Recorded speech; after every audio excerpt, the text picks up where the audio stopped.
चिंता क्या नहीं होनी चाहिए कि क्या हमारी आंखों के सामने ये हजारों साल के संघर्षों का काफिला हजारों साल पीछे नहीं ले जाया जा रहा।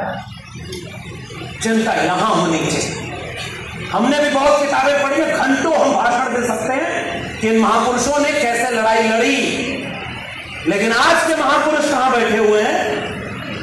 दंगाइयों के साथ खड़े और दंगाइयों को पहचान नहीं रहे। इसी उत्तर प्रदेश और बिहार में मंडल के समय एक विश्वनाथ प्रताप सिंह जैसे नेता हुए जो ओबीसी भी नहीं थे, बहुजन भी नहीं थे। वो सब कहते हैं कि हम जातिवादी हैं। डॉक्टर राम मनोहर लोहिया क्या पीडीए थे? नहीं थे। राहुल सांकृत्यायन क्या दलित पिछड़े थे? क्या विश्वनाथ प्रताप सिंह, अर्जुन सिंह ये कोई ओबीसी थे? लेकिन आज भी ओबीसी समाज का एक भी जागरूक व्यक्ति है वो विश्वनाथ प्रताप सिंह को अपना वैचारिक साथी और इस देश को बदलने की क्रांतिकारी काम करने वाला, मंडल लागू करने वाले नेता के रूप में। और जिनकी जाति बिरादरी के थे विश्वनाथ प्रताप सिंह, उन्होंने जिस दिन विश्वनाथ प्रताप सिंह का निधन हुआ उस दिन भी उन्हें मां बहन की गालियां दी थी। राजा नहीं फकीर है, देश की तकदीर है। जब भ्रष्टाचार के खिलाफ लड़े विश्वनाथ प्रताप सिंह तो फकीर थे। 10 लाख का सूट वाला फकीर नहीं, 2.5 लाख का चश्मा वाला फकीर नहीं, 12 करोड़ की गाड़ी और 8,000 करोड़ के हवाई जहाज पे उड़ने वाला फकीर नहीं। फकीर कह रहा हूं तो समझ पा रहे हैं ना किसकी बात कर रहा हूं? समझदार को विश्वनाथ प्रताप सिंह की एक भी डिग्री भी फर्जी नहीं थी, सारी डिग्री ओरिजिनल थी। 35 साल भीख भी नहीं मांगे थे। लेकिन जब संयुक्त मोर्चा की सरकार 1989 का चुनाव लड़ रही थी तो उसके घोषणा पत्र में था कि मंडल लागू करेंगे। और जब मंडल लागू किया तो मंडल के विरोध में कमंडल का रथ लेकर के वो लोग इस देश की सड़क पर दंगा करने निकले जो ओबीसी को उससे हिस्से का हक और अधिकार नहीं दिलाना चाहते। और आज देश की संसद में खड़े होकर कहते हैं कि मैं ओबीसी मां का बेटा हूं, तभी प्रधानमंत्री बना हूं, मुझे ओबीसी समाज के लोगों वोट दो।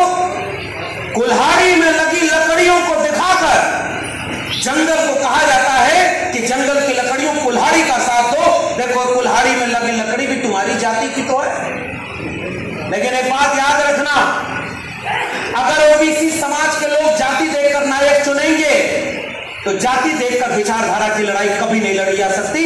विश्वनाथ प्रताप सिंह हमारे वैचारिक नायक हैं, लेकिन आज की तारीख में झूठा ओबीसी बनकर के कोई प्रधानमंत्री भी रहे और 10 साल की सरकार में उसके जुबान से एक बार भी मंडल कमीशन का नाम नहीं आए, ओबीसी को 52% आरक्षण देने का नाम नहीं आए और 10% ईडब्ल्यूएस आरक्षण बिना आंदोलन के, बिना किसी मांग के तुरंत लागू कर दिया जाए।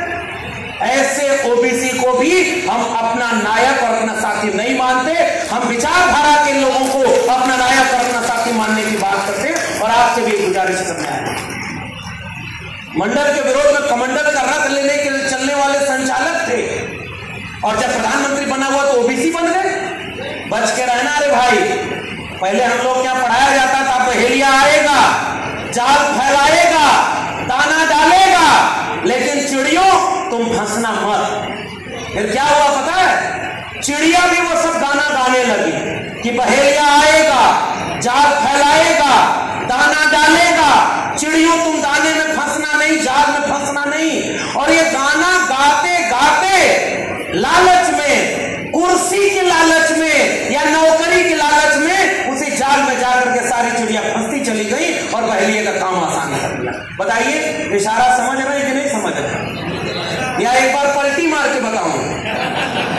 समझ रहे हैं ना कि आपको विचारधारा का कोई मतलब नहीं रहा। किसी को कुर्सी प्यारी, किसी को नौकरी प्यारी, किसी को संगठन प्यारा, किसी को पद प्यारा और विचारधारा खत्म। तो विचारधारा की बात अगर खत्म हो जाएगी तो 90% हैं कहां? अस्पताल में लाइन लगाए हुए हैं कि दवाई के बिना हमारे घर के बच्चों का बीमारी ठीक ना हो। अस्पताल में सबसे ज्यादा भीड़ किसकी है? वहां 90% हम हैं। बेरोजगारों की भीड़ में 90% हम हैं। पाखंड और अंधविश्वासियों की भीड़ में 90% हम हैं।